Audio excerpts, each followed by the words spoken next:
Halo teman-teman Instagram, ya di video saya kali ini saya ingin menjelaskan sedikit tentang vaksin ya. Tapi bukan menjelaskan tentang detail vaksin enggak, tapi saya ingin menanggapi beberapa pertanyaan yang banyak masuk. Ya, mungkin sekalian saya jawab di sini. Jadi banyak orang yang masih bingung apakah dengan pemberian vaksin ini nantinya dia akan menjadi sakit COVID. Ya, sampai ada yang bertanya apakah setelah vaksin saya perlu isolasi? Apakah saya tidak berbahaya untuk keluarga saya karena itu vaksin kan isinya kan virus.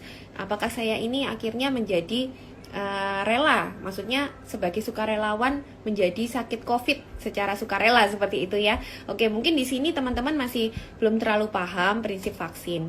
Jadi begini, vaksin yang kita gunakan ini ya, yang mungkin yang sudah ada, kita bicara mungkin yang sekarang sudah akan disuntikkan ya, yang merek Sinovac, ini isinya adalah virus yang mati. Jadi virus yang sudah dimatikan lalu disuntikkan ya ke dalam tubuh manusia, tujuannya untuk menstimulasi pembentukan antibodi. Antibodi itu apa sih? Jadi antibodi itu adalah senjata khusus yang bisa dibentuk oleh manusia secara spesifik terhadap kuman atau mikroorganisme yang masuk.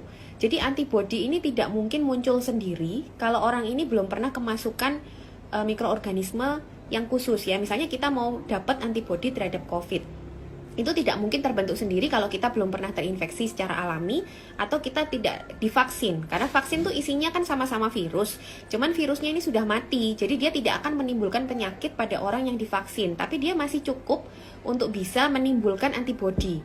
Karena tetap dia adalah benda asing ya yang masuk ke dalam tubuh, di mana prinsipnya manusia itu bisa membentuk pertahanan terhadap benda-benda asing yang masuk termasuk kuman ya. Nah, virus ini diambil posisi dia mati. Jadi mati hanya untuk men-trigger ya, hanya untuk menstimulasi supaya antibodi ini terbentuk. Nah, tujuannya nanti kalau antibodi ini kita sudah punya alatnya atau senjatanya, suatu saat kalau kita terinfeksi virus COVID, itu kita nggak perlu nunggu waktu lagi untuk pembentukan senjatanya karena kita sudah punya, jadi bisa langsung ditembakkan ke virus itu. Harapannya kalaupun dia sempat masuk ke tubuh kita, itu gejala yang kita alami itu tidak akan sampai berat karena virusnya langsung dilawan dengan antibodi yang sudah terbentuk karena vaksin itu tadi ya.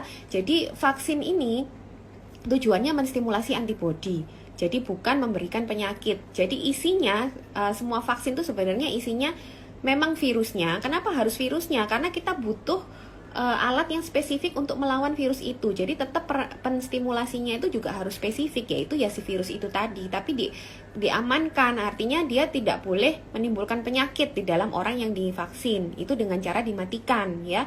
Dimatikan, atau kadang ada virus juga yang ada vaksin yang mengambil hanya bagian kecil dari virusnya. Mungkin hanya kakinya saja, mungkin hanya kepalanya saja, mungkin hanya tangannya saja. Itu cukup untuk juga menstimulasi terbentuknya antibodi, teman-teman ya. Jadi begitu.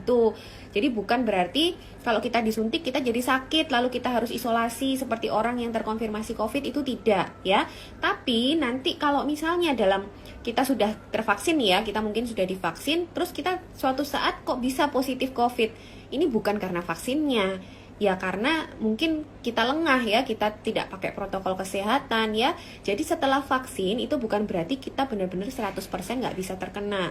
Karena di sini peran vaksin adalah mengurangi gejala itu tadi. Jadi kalau virusnya masuk, kita sudah punya senjata, kita bisa menembak virus itu langsung. Jadi kalaupun sempat menimbulkan gejala itu hanya sangat ringan karena dia cepat dibunuh oleh senjata kita. Tapi bukan berarti bisa menghalangi dia masuk.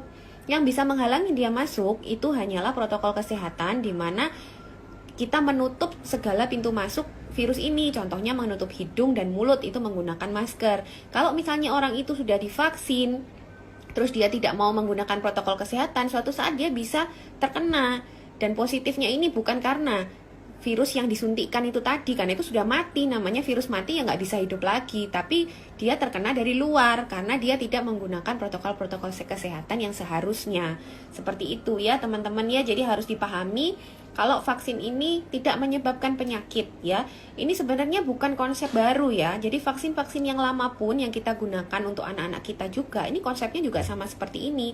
Ya paling kadang setelah vaksin kan kadang anak kita juga demam ya. Demam, terus mungkin kadang beberapa hari dia rewel karena mungkin nyeri di tempat suntikan, itu wajar ya, karena disitulah berarti sistem imun kita bekerja terhadap vaksin ini karena ada reaksi imunitas gitu. Tapi itu hanya berlangsung sementara, setelah itu juga akan hilang dan tidak akan menyebabkan penyakit.